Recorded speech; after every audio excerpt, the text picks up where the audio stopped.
Well, hello, this is Bob Davies, and this is the June 13th group webinar program. So welcome.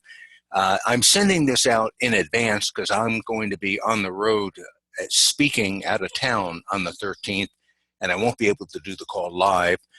Most of our, or a lot of our members are listening to the recorded version anyway, and I wanted to keep this one short, particularly because it's going to be something that is going to be recorded and pre-advanced recorded. So let's see how I do in keeping it short.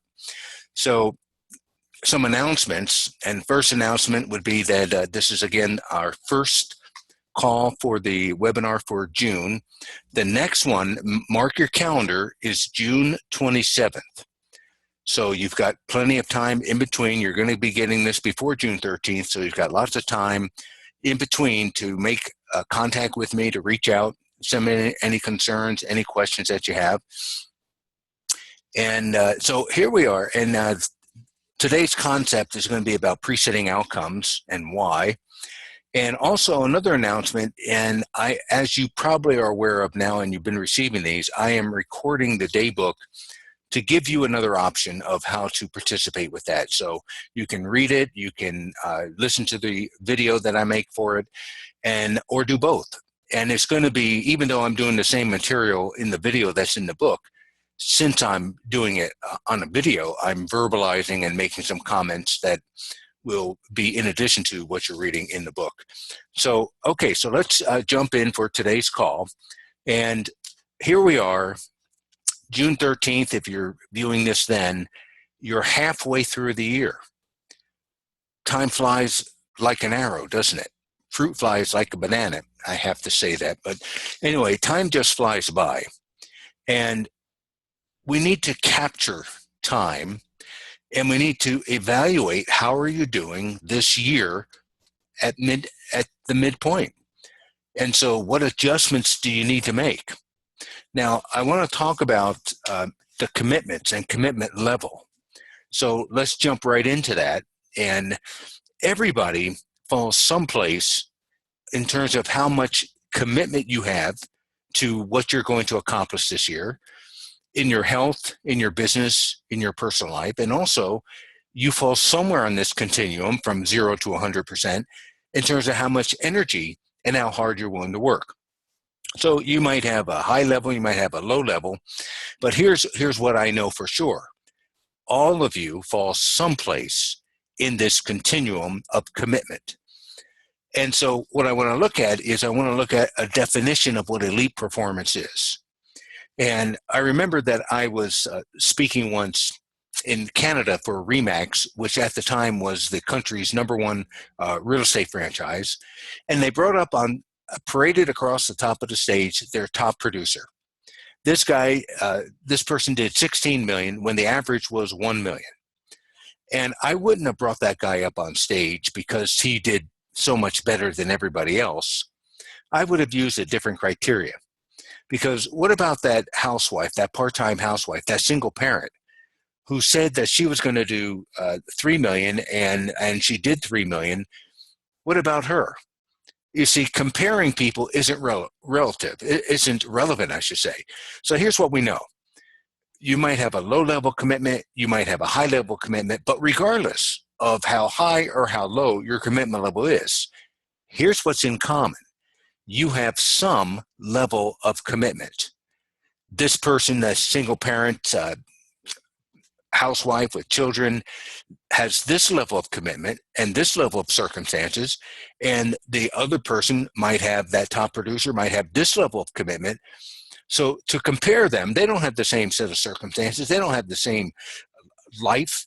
To compare them isn't relevant. So here's what I can do that's common ground. It's my definition of elite performance. Regardless of how high or how low your commitment level is, if you do what you say you will do, and if you get maximum results from your efforts, I would consider you to be a high achiever. Now think about this for a second. I'm asking you to accept a new level, a new definition for elite performance. And the common is to evaluate by ranking people and evaluating compared to other people. But as I've stated already, No two people have the same set of circumstances, so it's not relevant. But so I'll ask you to consider this. If you do what you say you would do and you get maximum results from your efforts, that's considered to be elite performance. So under that criteria, can this person down here be considered to be an elite performer? Well, the answer is yes, because we're not comparing this person to that person. Did that person do what they said that they would do? Did they get maximum results from their efforts? If they did, that's elite performance. Now, it might be a hiring issue. Maybe you need to hire somebody who has the circumstances that enables them to have a higher level of commitment. But this is the guiding principle of elite performance. And it's one of our core principles. I do what I say I will do, and then I get maximum results from my effort. Now, here's a statistic related to that. Only 2% of the population is actually doing this. It's actually making a plan and then having that plan turn out exactly how they wanted to execute it. Well, why is that? What's going on? Well, most people get pulled away by their circumstances. Well, the 2% have circumstances. They have priorities. They have interruptions, but they're also focused. So what does it mean to be focused? How do you focus? Well, that's what this program is all about, a routine for focus. And we get a lot of lessons about focus by looking at the famous frequency distribution curve. So any human variable that you measure is always going to graph out to this kind of a distribution. There's going to be 2% that are going to be your ultra high achievers. 70%, rounded off, are going to be between +1 and -1 standard deviation from the norm. And then 2% are going to be very low.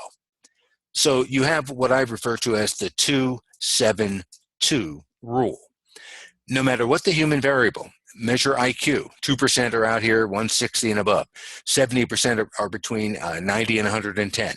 2% would be very low down here. Measure height. 2% out here, 70% in this range. Measure income. It's always going to be, this is one of the principles of nature of symmetry. It's really fascinating. Mathematics, symmetry. But what we want to do is we want to look at what this reveals. And we ask ourselves, what's the difference between the people who are on this curve here? What's the difference between that top producer and everyone else? Are they better than everyone else? Are they more talented? Are they better educated? Do they work harder? The answer is no to all of that.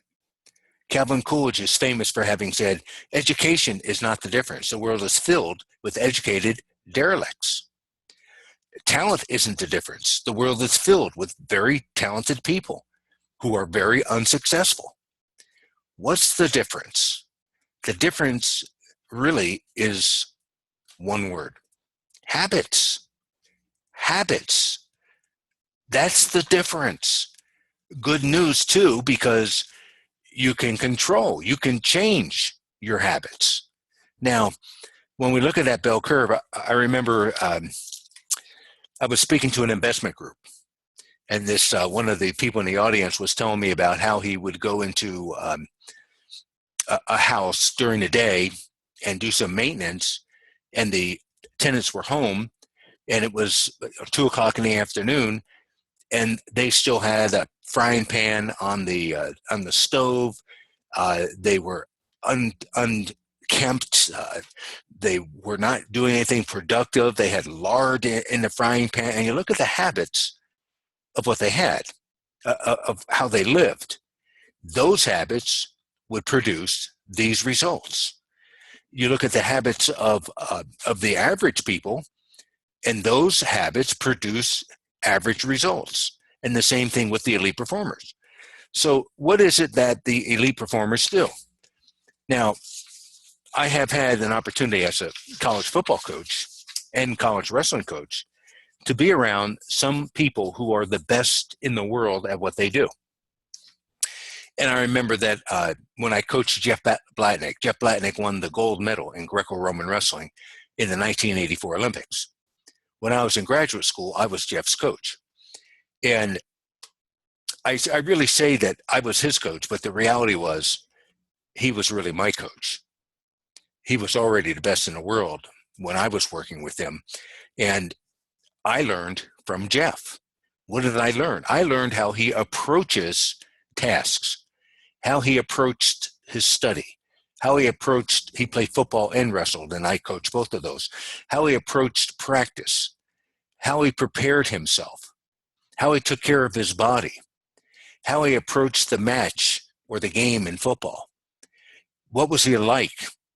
And one of the things that I saw was that you couldn't tell a difference in his efforts, whether it was practice or whether it's in the match or in the game.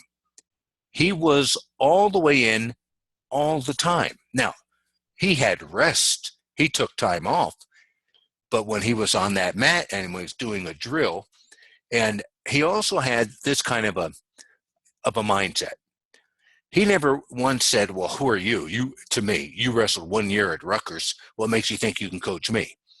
He never once said, what do I need to do this basic drill that the rest of the team is doing? I'm so much better than the rest of the team.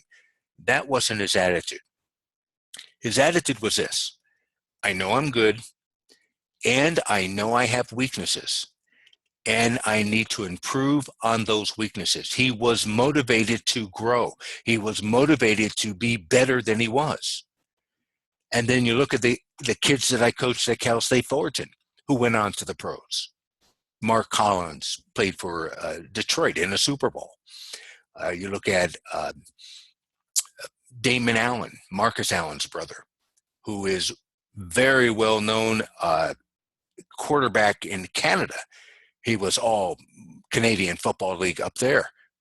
And same kinds of things. When you look at a great athlete, the same kind of habits about preparation, about focus, about how they approach the different areas of their life. And they take care of themselves, they take care of their body, they make sure they get rest, and they make sure that they're precisely planned. So if I were to put it in a phrase about what the elite performers do, they don't have the burden of denial.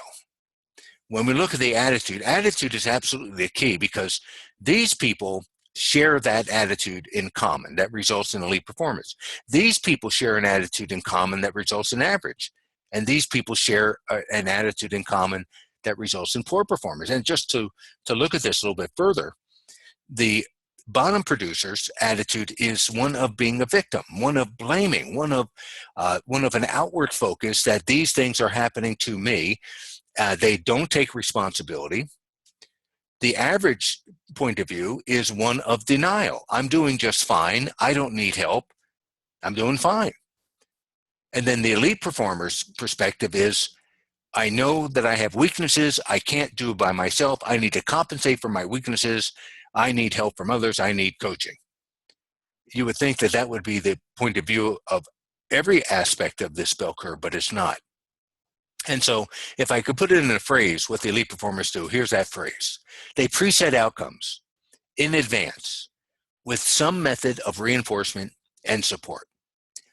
Preset outcomes in advance with some method of reinforcement and support. A common denominator here.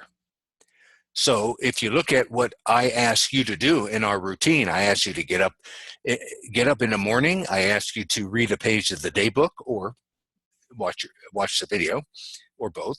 I ask you to meditate 5 to 10 minutes every day. I ask you to follow the food plan so you're precise in how you're taking care of your body. I ask you to precisely plan in advance for the next 7 days. Those of you in maintenance, I ask you to exercise and to have a mindset, an attitude of growth, of ongoing improvement. Well, let's take a look at setting goals. And it's amazing, and it's still a moving target to get compliance from people. Let's just look at the food plan. I know how to teach somebody how to eat so that they would stop the inflammatory response and they would be at their goal weight, depending on where they're starting from, in a short period of time. I know how to teach them that. I can tell them exactly what to do and how to do it. But what I can't do is I can't make it matter to someone. I can't force someone to act in their own best interest. And there's a lot of dynamics about what stops people from doing that, mostly fear, mostly comfort zones, but that's got to come from you. So people in this program have that mindset, or you wouldn't be in this program. So let's take a look at goal setting, making weekly commitments, and why bother? Well, the why bother to making weekly commitments has to do with how our brain operates. It has to do with dopamine release and setting goals.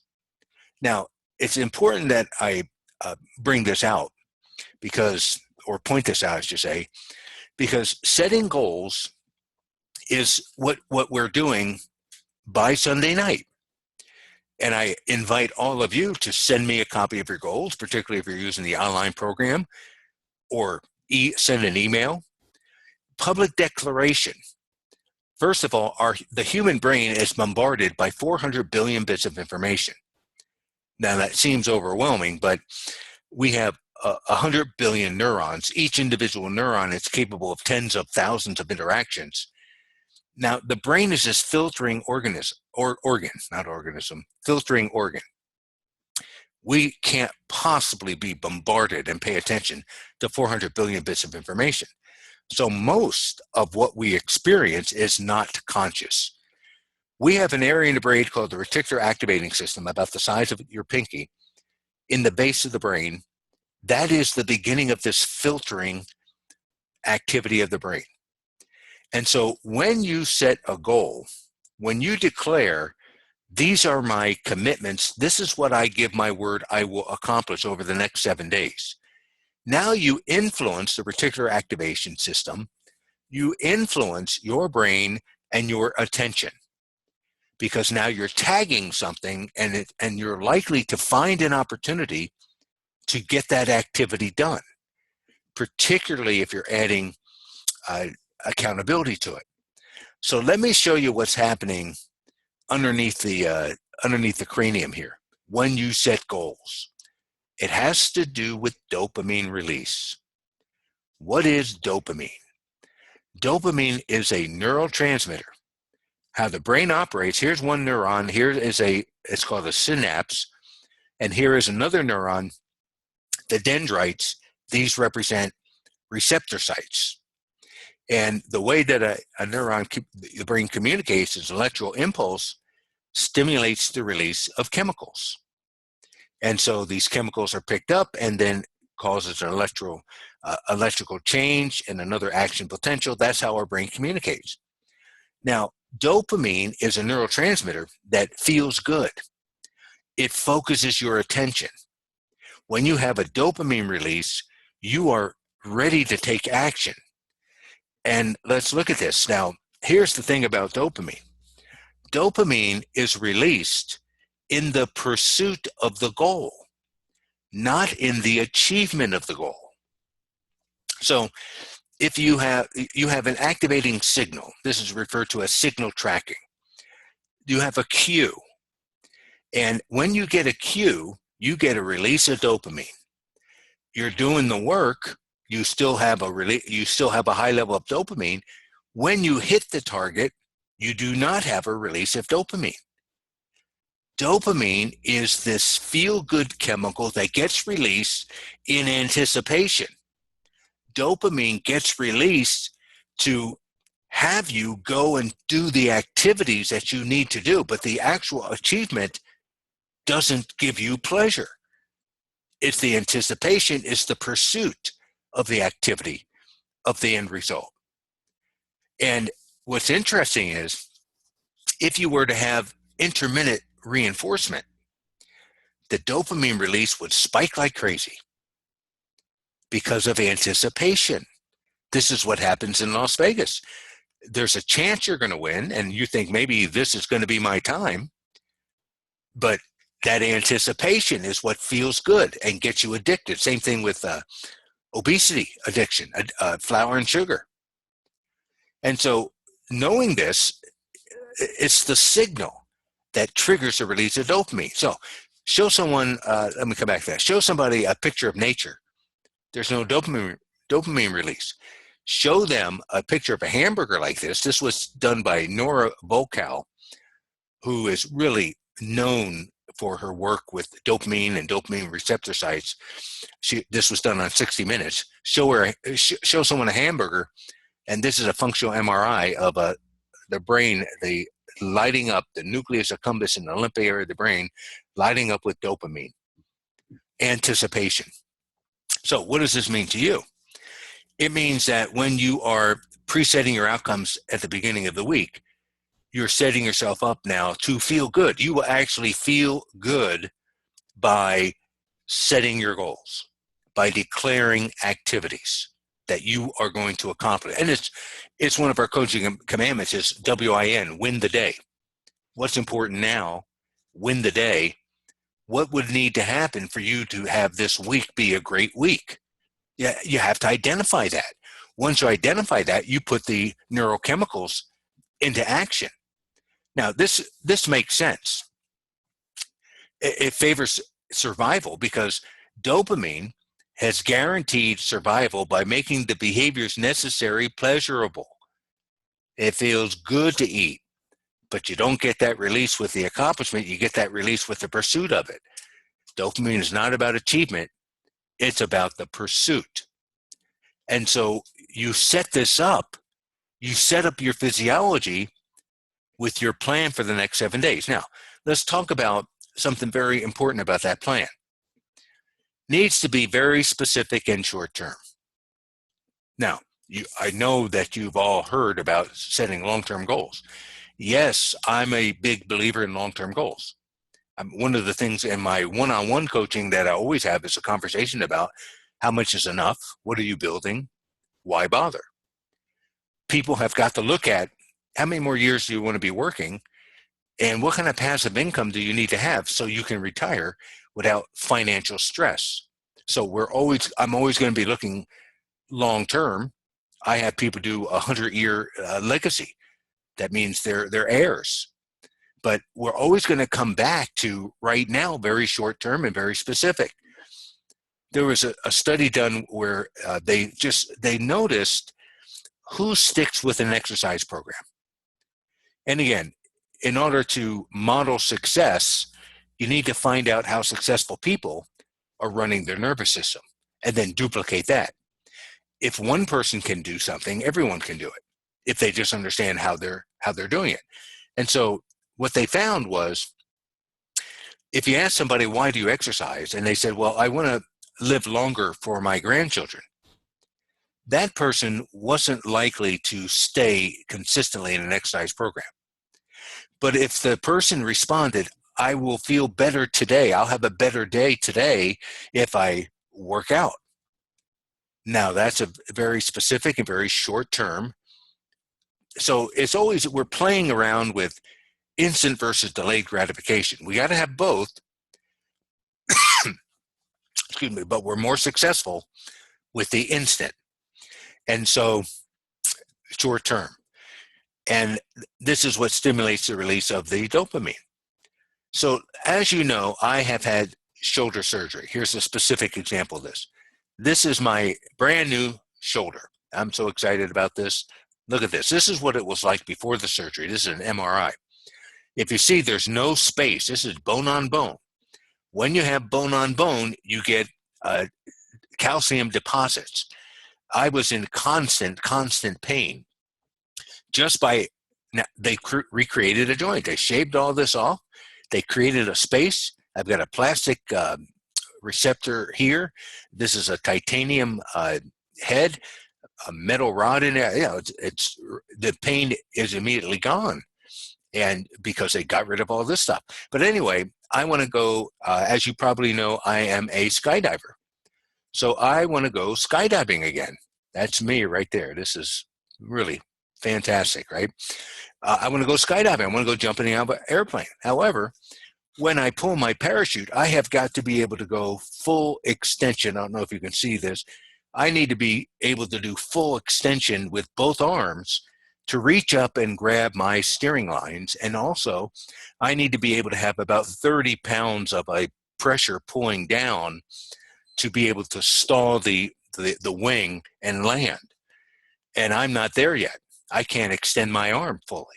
So I have a goal. My goal is very specific and relatively short term. My goal is to be out by September. We're June. By September or sooner, I want to be out at the drop zone again. So that's what's driving me in what is really pretty tough rehabilitation. I mean, this is what I'm doing here is with a pulley that is just stretching that arm.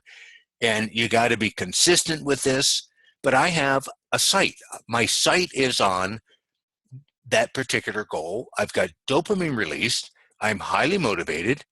And that's goal achievement. Very specific, short term, but I've got to have the declaration. Now, so here's something that I'm having a problem with. So the point I wanted to make is you got to have a short term sight. And I'm having difficulty with studying Spanish. I had a goal of being fluent enough in Spanish that I could speak bilingual, that I could speak to a Spanish-speaking group and do my presentation for them. That's been derailed. I stopped my lessons before the surgery, and I haven't picked it up again. So there's some learning here. What's missing? Why is this more difficult for me? Well, a lot of reasons. One is I have this thinking that it's very hard.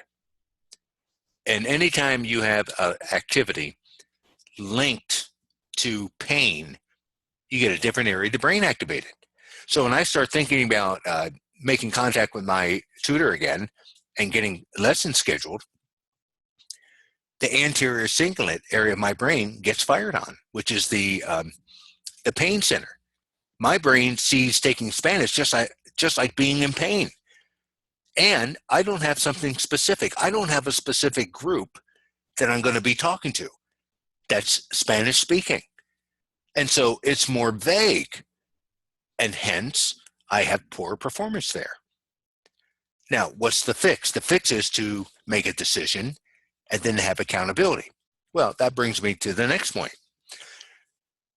To the degree of resistance that you have in executing an activity, let's say it's Spanish and my resistance is 6. You have to have a greater degree of accountability. I might have to have a 9 accountability. First step is to make the decision that it's important enough that I'm going to do it. Now I have that accountability, that my resources have got of support, my support resources have got to be far stronger than the resistance and the avoidance that I'm going to have. We refer to this as the emergency action plan. So the behavior contracting is our resource. One of them, being public with our commitments, is a resource. And so, it's specific declaration, 7 days. Now I need accountability. Accountability, I need someone outside of myself to check in. Did you do what you said you would do? And then I need the enforceable consequence, because it is the stick that's going to rewire the brain, not the carrot. It's the stick that's going to bring me through my comfort zone and expand the comfort zone, not the carrot. All right, so when you look at this behavior contracting, here's what we see. Thinking of an unpleasant activity like prospecting unleashes heightened activity in the brain center of vigilance, the amygdala area circled. When I have a behavioral contract, I have a shift in electroactivity as it activates area that show conscious intervention of reasoning affecting performance decisions.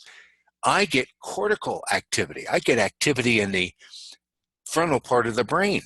When I have a behavior contract, it creates a space from amygdala activity and it recruits cortical activity. When I have firing activation in my orbital frontal cortex, it inhibits the amygdala. The amygdala is the fear response, the avoidance, the procrastination. And the cortex works in opposition to that. So the application.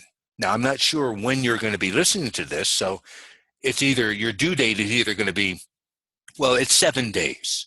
So I'm going to have this sent out to you early, so it could be June 11th, or if you don't listen to this until our, the week of that the 13th falls in, that would be the 18th. But then you make your specific commitments. You have your consequence, the stick. That's behavior contracting. I'm only an email away, and I invite you to send me commitments. And the people who have, you'll be getting, I think you have received a second webinar with this mailing of Diane C. and her update. Anyway, it's we're going to avoid the highest level perceived pain. That's human nature. That's wired in. There's no option there. That's what we do. All right, so I am going to end this make this short. And just keep in mind, we're halfway through. The next webinar is, if you're joining live, it's June 27th. And it'll be posted, sometime, give me 24 to 48 hours to post it if you need to go to the recorded version. And I just love this as I end with this. You are the sum of the choices that you make and the meaning that you give to events. Problems are to the mind what exercise is to the muscles. They toughen and make us strong. Vision is having an acute sense of the possible. It is seeing what others don't see. And when those with similar vision are drawn together, something extraordinary occurs. So again, I want to thank you for your participation in this program. Make sure that you're verbal with me, stay in touch, send me your commitments, be the best version of yourself possible on a day-by-day basis, and I'll see you on the next webinar. Thanks, everybody. Have a great week.